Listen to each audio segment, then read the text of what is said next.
My friends and I have this annual ritual. Every year we get together and stay in a cabin up north. My friend Jake owns the cabin. Well, technically it's his father's, but he lets us use it for a small fee. The cabin itself is incredibly nice, both inside and outside. Apart from having a mostly wooden exterior and it being isolated up in the mountains, you might mistake it for a lavish vacation spot. It was that time of year and we all got together once again. Over the past years, it's just been me, Jake, and our two other friends, Chris and Mike. We started doing this yearly thing about 5 years ago, when we all graduated from high school.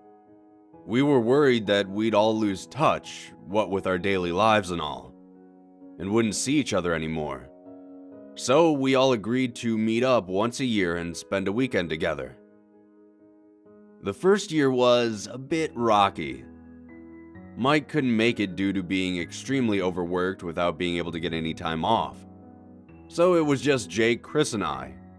We didn't do much, mostly just watched movies and played some video games, and ate all the junk food we had brought with us. Then we left. The following year was much better. This time we all got time off from work and met up on the mountain. We almost broke our necks pulling an SUI, as we called it, sledding while intoxicated. We still played video games for most of the weekend, but before we left, Mike had felt bad about the previous year, so he brought a truckload of fireworks with him. We spent our last night there blowing up snow hills and filling the night sky with an incredible array of colors. The next year, we threw a large party up on the mountain. We had invited coworkers, old friends, and it was the first year I had brought Nikki with me. We had just started dating, and since we were inviting pretty much everyone we knew, I figured, what the hell? Everyone had a great time, or so they told me. I was too preoccupied with my new girlfriend to pay any mind to much else. There was a lot of drinking, a lot of party games, and a broken ornate wooden deer carving that we had to pay Jake's dad back for. But overall, it was a great time. Last year, we decided to limit the amount of people.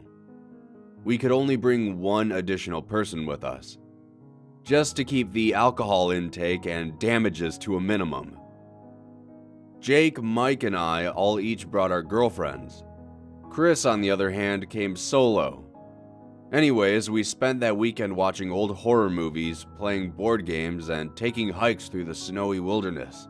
Overall, it was a pretty leisurely time. Last week, however, was anything but leisurely. While Nikki and I were making our way up to the mountain, we had received a warning that a massive blizzard was heading our way. She gave me a nervous glance. But it had snowed up there lots of times before, and I told her not to worry about it. We had just arrived when the snowfall began to pick up.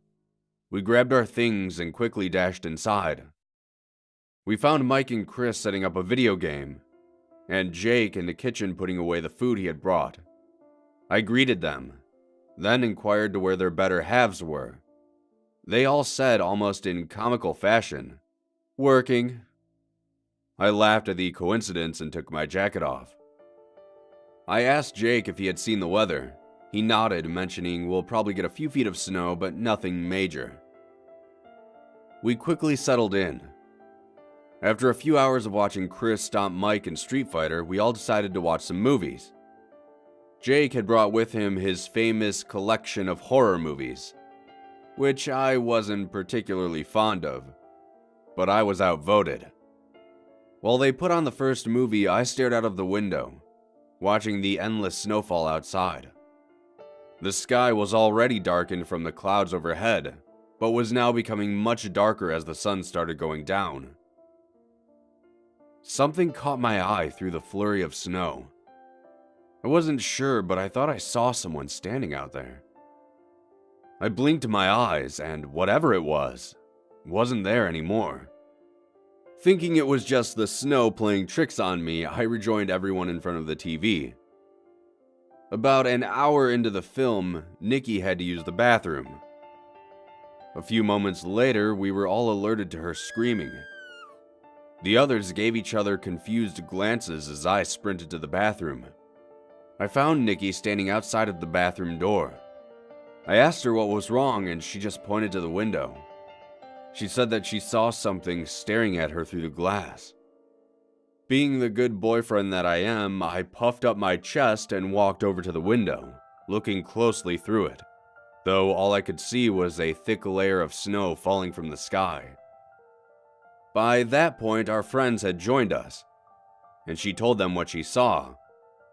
They all thought the movie had just gotten to her, but I couldn't help but think back to when I thought I saw something standing outside. We decided to call it a night, and each retired to our respective rooms. Throughout the night, Nikki just kept glancing out of the window. I told her to relax. If it was somebody, there was 5 of us and only one of them. This helped to calm her down a bit.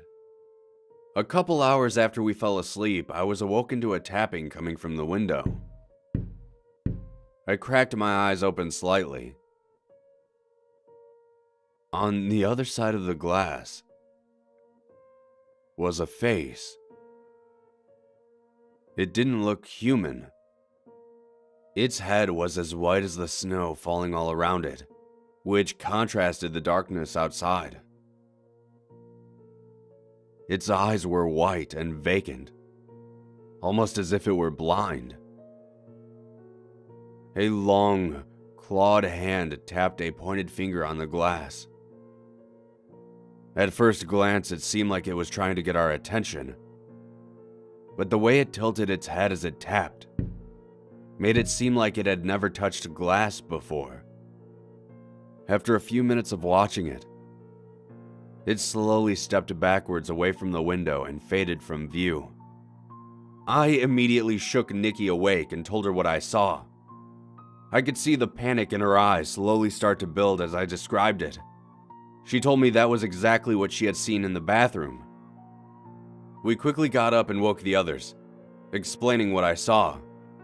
They were all skeptical, but I told them that we needed to leave, now. While the others were packing their things, I walked over to the door and opened it, though what I saw on the other side stopped me in my tracks. There was a pile of snow about halfway up the door.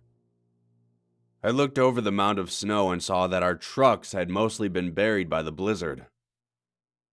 I struggled to shut the door, but when I did, something happened that made us all stop what we were doing. There was a knock on the door. We all looked at each other silently, unsure of what to do. I locked the door quickly and told Chris to lock the back door. He nodded and ran off. We all stayed together in the living room, keeping our eyes fixed on the doors and windows. Nikki pulled out her cell phone, but with the bad weather and remote location, that was just wishful thinking. Mike shouted in fear, and we all looked in the direction he was staring at. It was the window right next to the back door.